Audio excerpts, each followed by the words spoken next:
चलिए बिस्मिल्लाह करते हैं, आगाज़ करते हैं हम अपने इस लेक्चर का, जिसके अंदर हम IFRS 15 रेवेन्यू से एक इम्पॉर्टेंट चीज़ कवर करेंगे। और जो चीज़ हम कवर कर रहे हैं वो बेसिकली क्या है, वो ये है कि एप्लीकेशन एग्जांपल्स हम देखेंगे। एप्लीकेशन एग्जांपल्स हम देखेंगे each step of the 5 step model की। वेरी क्विकली हम देखेंगे कि 5 स्टेप मॉडल में कहाँ कहाँ कैसी कैसी एप्लीकेशन एग्जांपल्स हमारे सामने आ सकती हैं पेपर के अंदर।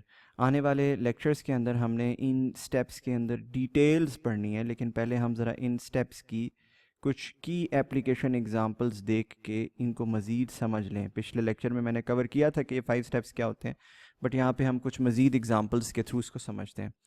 सो identify the contract for revenue recognition, ये फर्स्ट स्टेप है। ऐसा ही है, ये हमें मालूम है कि ये फर्स्ट स्टेप है। अब इसमें पेपर में फॉर एग्ज़ाम्पल क्या हमारे सामने आ सकता है, एग्जाम्पल क्या आ सकती है पेपर में हमारे सामने ये आ सकता है कि फॉर एग्ज़ाम्पल हमारे पास एक ऐसा कॉन्ट्रैक्ट हो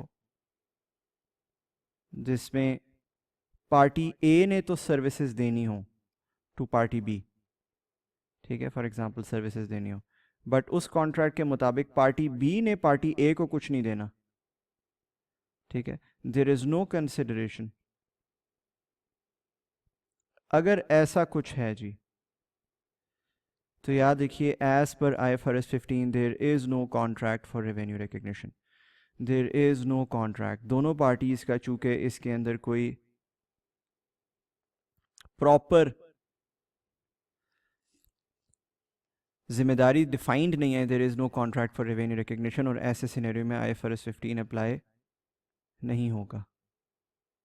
IFRS 15 अप्लाई नहीं होगा। बात समझ में आ गई? ओके।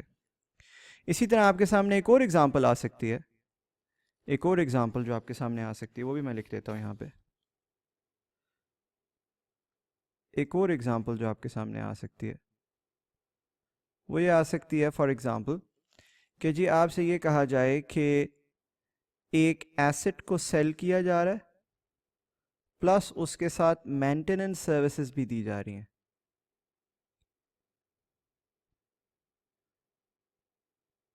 क्लियरली मेंशन्ड है कि एसेट को सेल करने की कंडीशंस आज पूरी हो गई हैं, यानी कि at a point in time पूरी हो गई हैं, और जो मेंटेनेंस सर्विसेज हैं जो दी जा रही हैं, ठीक है, इट इज़ क्लियरली डिस्टिंग्विश्ड कि जी पॉइंट इन टाइम नहीं है, ये ओवर टाइम ये सर्विसेज जो हैं ये प्रोवाइड की जा रही हैं। अब इस केस में ये परफॉर्मेंस ऑब्लिगेशंस तो दो हैं, but contract is the same, same contract है, सेम कॉन्ट्रैक्ट है। It is not a different performance obligation. It is the same contract. Sorry, it is a different performance obligation, but the contract is the same. It is not a different contract. Same contract है, but with two performance obligations. ठीक है जी। अच्छा, एक और example जो आपके सामने paper में आ सकती है पोटेंशियली,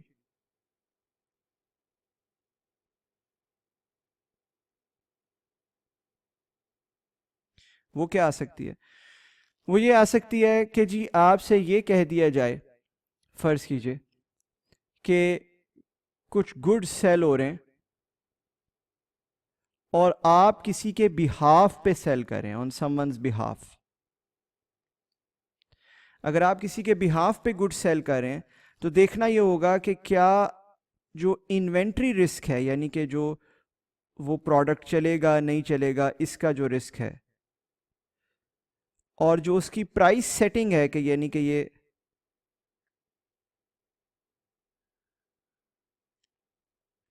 इसकी प्राइस क्या होनी चाहिए, और जो कस्टमर रिस्क है, जो कस्टमर सर्विस है, जो कस्टमर रिस्क है, वो किसकी जिम्मेदारी है?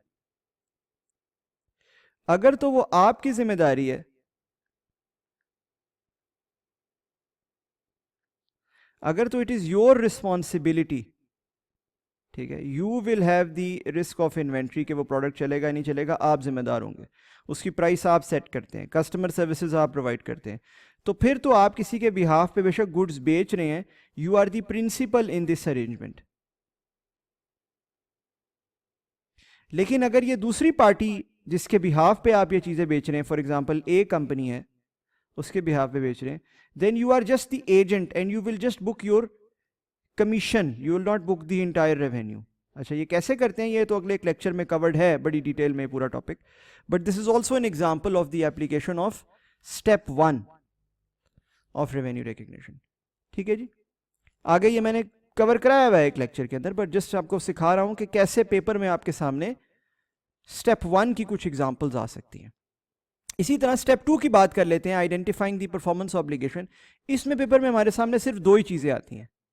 ए ये आता है कि परफॉर्मेंस ऑब्लिगेशंस को अलग करना, डिफरेंशिएट करना। फॉर एग्जांपल, सबसे आसान एग्जांपल थी पिछली स्क्रीन पे कि मैंने एक एसिड दिया, साथ मैंने मेंटेनेंस सर्विसेज दी, क्या ये सेपरेट परफॉर्मेंस ऑब्लिगेशन है या नहीं? डिफरेंशिएट करना, जी बिल्कुल ये एक सेपरेट परफॉर्मेंस ऑब्लिगेशन है। एसिड और मेंटेनेंस सर्विसेज जो हैं ये एक सेपरेट परफॉर्मेंस ऑब्लिगेशन है। लेकिन फॉर एग्जांपल मैंने एक एसिड दिया और साथ मैंने एक सॉफ्टवेयर दिया जिसका काम सिर्फ और सिर्फ इतना है कि वो उस एसिड को चलाता है। फॉर एग्जाम्पल मैंने एक लैपटॉप दिया, लैपटॉप इज एन एसिड, और साथ ही उसके मैंने सॉफ्टवेयर सेल किया which is the operating system, जिसका काम सिर्फ और सिर्फ ये है कि वो उस एसिड को चलाता है। वो एसिड उसके बगैर चल ही नहीं सकता, वो एसिड उसके बगैर फंक्शन ही नहीं कर सकता। तो क्या ये टू सेपरेट परफॉर्मेंस ऑब्लिगेशंस है? जवाब है no. They are interrelated, interlinked, integral part of each other, they are one performance obligation. Exam में इस किस्म की चीज आपके सामने, अगेन ये आने वाले लेक्चर्स में मैंने कवर की हुई है, बट ये चीज आइडेंटिफाइंग द परफॉर्मेंस ऑब्लिगेशन का हिस्सा है। इसी तरह एग्जाम में एक और चीज आपके सामने आ सकती है, वो क्या? वो ये कि क्या performance obligation at a point in time satisfy हुई है या performance obligation over time satisfy हुई है। यानी कि रेवेन्यू फौरन से रिकॉर्ड कर लेना है या रेवेन्यू ओवर टाइम रिकॉर्ड करना है, ये भी चीज आपके सामने आ सकती है। ये भी मैंने वेरियस लेक्चर्स में कवर की हुई है। ठीक हो गया जी, okay. Calculating the transaction price में आपके सामने क्या चीज आ सकती है? कैलकुलेटिंग दी ट्रांजैक्शन प्राइस में जो सबसे बड़ी इंपॉर्टेंट चीज है वो है वेरिएबल कंसिडरेशन, यानी कि कंसिडरेशन ज्यादा भी हो सकती है, कम भी हो सकती है, depending on various factors. For example, अगर आपने चीज जल्दी बना के दे दी तो आपको ज्यादा पैसे मिलेंगे, देर से बनाई तो कम पैसे मिलेंगे। अब वो अमाउंट कितनी लेनी है ये आगे आइंदा आने वाले लेक्चर्स में मैंने आपको सिखाई हुई है। ठीक है, दूसरा जो इसमें बड़ा एलिमेंट होता है वो होता है प्रेजेंट वैल्यू करना, या सिग्निफिकेंट फाइनेंसिंग कंपोनेंट बोलते हैं इसे, सिग्निफिकेंट फाइनेंसिंग कंपोनेंट। ये भी एक बड़ी चीज होती है when it comes to calculating the transaction price. अक्सर ये एग्जाम में ये दो एलिमेंट्स आ जाते हैं और ये दोनों एलिमेंट्स आइंदा आने वाले लेक्चर्स में मैंने कवर किए हैं। ठीक है, ये प्रैक्टिकल एप्लीकेशन होती है।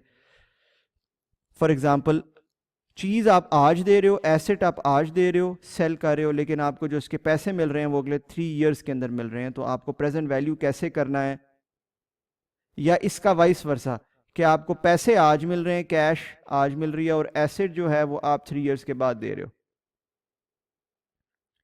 इस केस में कैसे आपने इसको अकाउंट फॉर करना है? ये दोनों चीजें सिग्निफिकेंट फाइनेंसिंग कंपोनेंट को रिफ्लेक्ट करती हैं। ये दोनों सिनेरियोज कैसे दिखाना है, ये बेसिकली हिस्सा है कैलकुलेटिंग द ट्रांजैक्शन प्राइस का। ठीक है, then allocating the transaction price to the performance obligation, ये बड़ा इंपॉर्टेंट है। इसमें स्पेशली कैसे stand alone selling price compute करते हैं ऑफ वेरियस परफॉर्मेंस ऑब्लिगेशंस, ये आपसे पूछा जा सकता है एग्जाम में। इसके ऊपर मेरे डेडिकेटेड लेक्चर्स हैं।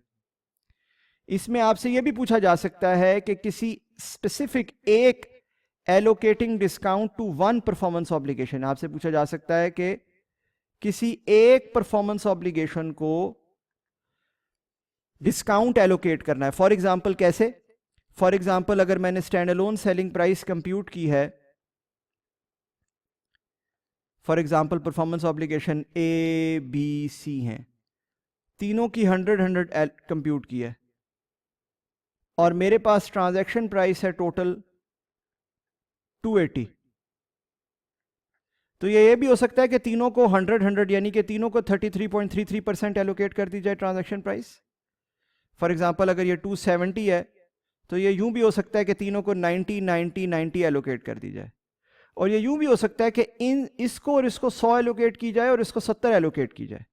स्टैंडर्ड दोनों चीज़ों की इजाज़त देता है, प्रोवाइडेड कि इसको 70 एलोकेट करने के कुछ रीजंस या कंडीशंस होती हैं, वो मैं आपको क्लास के अंदर पढ़ाऊंगा।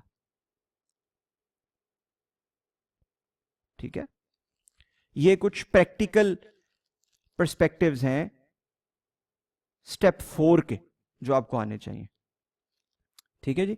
स्टेप 5 में आपसे क्या पूछा जा सकता है? स्टेप 5 में एक्चुअल रेवेन्यू रिकग्निशन, जैसे लॉयल्टी प्रोग्राम्स का रेवेन्यू कैसे रिकॉर्ड किया जाता है, ये आपसे पूछा जा सकता है।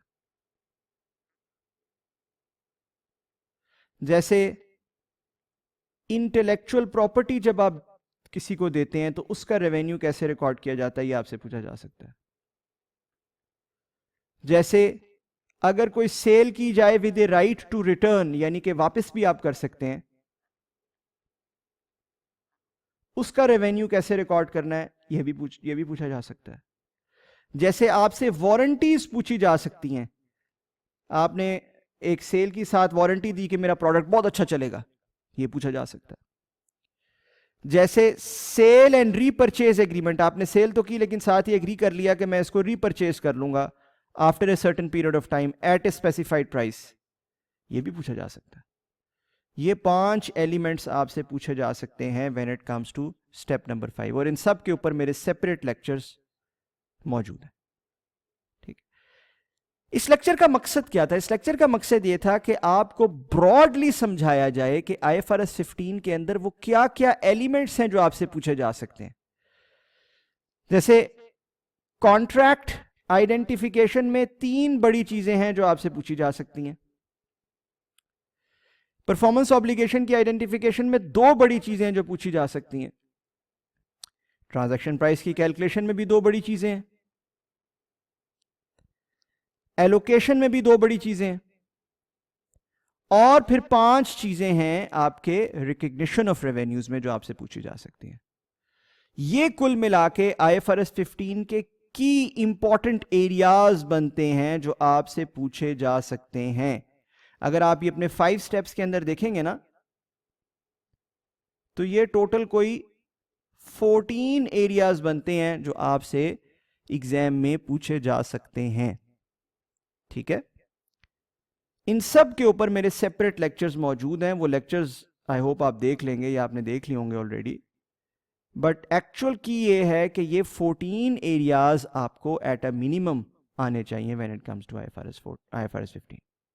ठीक हो गया जी, थैंक यू वेरी मच।